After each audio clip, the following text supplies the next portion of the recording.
how have preparations gone, and what do you think are going to be some of the keys for the game on Saturday? Prep's been great. Guys are, as you would expect, really excited to go play, man. It's been a long journey, a long process to get to this point, and we're at the point now where we actually get to go play this thing. And guys have been great all week long. I think we've continued to clean things up here as we've gone through the week, and got one more day of preparation before we head out to Atlanta. I think it's critical that you look at typical road games, right, against a good opponent. Take care of the football. Penalties are going to be critical. I think our guys settling into the game early and being able to play each play independent is going to be critical as well. So first game out, a lot of excitement, probably some nerves from some of our guys as well, but let's go play ball and have fun. Coach, how is a travel day tomorrow going to be different than years past? I know everything's different this year, but do you take your third COVID test when you arrive? What are some of the differences that you're going to be going through tomorrow when you get to Atlanta? Yeah, different. We typically practice here and have our meetings here, and then fly out. And by the time we get there, we have dinner and a little bit of time down for our players to hang out in the hotel room or see their families typically as they come into town for a game. Tomorrow, our turnaround from practice to our meetings before we get on the plane is just a little bit tighter. We get there a little bit earlier in Atlanta. We're doing that because we have a COVID test once we arrive there. And then we'll have a team meeting, eat, and relax and get ready to go.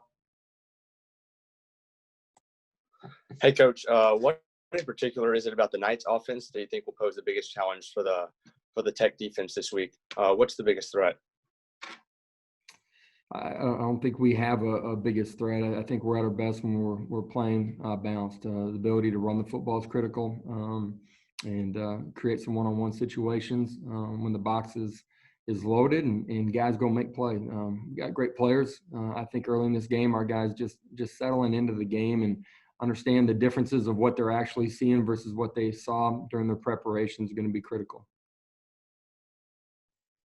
Coach, do you have an update on the transfers and the status of their eligibility waivers? I don't have an answer on all of them, so I'm not going to speak to that right now. Josh, can you talk a little bit about your special teams? What you're seeing from them. You've got some battles there, I know, for the fall camp, I'm sure. But what does it look like as you guys head into this game? Yeah, I like where that group's at. A year ago, had a bunch of freshmen that were walking out there for their first experience. Got some guys that have played some football, done it at a high level. They've had a good offseason, good training camp, and good competition there. So I like the ability to have some veteran or some experience at those spots, looking at your punter, your kicker, and your snapper. Coach, I know Jacob Harris is a fifth-year senior, but in a lot of ways he's not super experienced playing receiver, being that he's new to the game and all that stuff. I know last year was a big learning experience for him. Have you seen some growth from him as you've gone through preseason camp, that he's maturing as a receiver? Yeah, a ton of growth from him. Just in understanding, he really has mastered what we're doing on the offensive side of the ball, continue to develop just in his technique and feel for the game and the nuances of playing outside, playing inside. I think his ability to do both those things is really unique in what we do. And obviously his size is a huge attribute with his speed. Josh, a little off topic. Yesterday, the NCAA extended the recruiting dead period through the end of the year. How much more difficult does that make you as a recruiter, and what is the plan for the rest of this recruiting period, I guess? Yeah, 2020, right? It's unique in every way. The recruiting cycle, I think it's really hard for kids. There are seniors in high school. Their experience is so different than what a typical recruiting process has been. For us as a staff, you rely on getting to know kids, understand what their makeup is and what's important to them and how they fit into your culture. And then you evaluate the tape as well. So we'll continue to do those things. Coach, I know you're very familiar with Jeff Sims, but seeing specifically how Tech used him in the offense, was there any change to the defensive scheme maybe based off of what you saw? And what is the plan to make him as uncomfortable as possible? Good player. He got a great skill set. I thought he handled the ups and downs and the different situations really well a week ago. For us, we want to play aggressive. That's the nature of who we are as an entire program, and we got to create negative plays. That means get after the quarterback when they're throwing it in early down situations, and create some negative plays in the run game as well. And we got to have him playing in 3rd and long versus 3rd and short, 3rd and medium on his terms. Coach, just judging from this fall camp, is there a certain position group that you're looking forward to seeing most as seeing them carry what they've done in fall camp over to a game?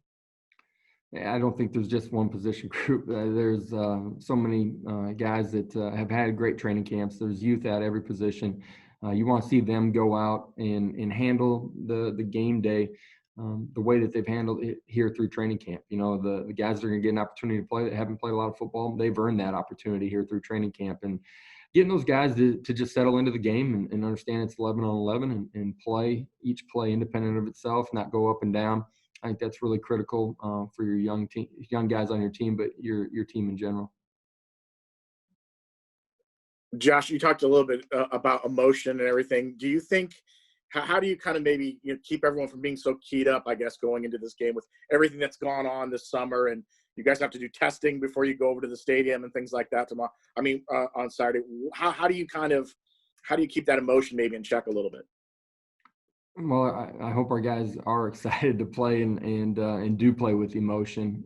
It's just being on the right side of that fine line where it doesn't dictate how you play the game. You're still able to go in, focus on your job, and play assignment football. Get lined up in the right spot, have your eyes in the right key, recognize what's going on the other side of the line of scrimmage. Early in the football game, our guys getting some success will be critical, and allow them to just settle into the 60 minutes of football.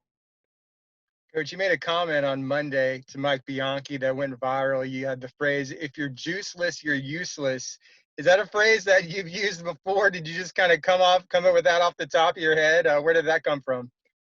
It's not something I use every day with our team. Our fans are probably more familiar with some of the things that are really important inside of our program. But it's true. We've talked about it all training camp that it's important that we play with a ton of energy, and that's the 11 guys on the field, but it's the guys on the sideline too, and it's the other unit that's not on the field.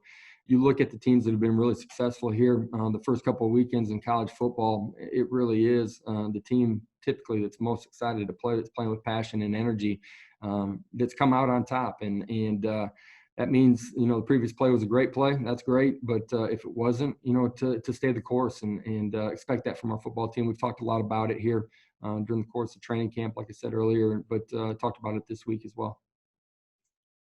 All right, Coach, thank you. We'll wrap it up there. Everybody, we'll be in touch about post-game on Saturday and get you links out to that. Thank you. Thank you, Coach. Appreciate it. Good luck. Thank you. Appreciate it.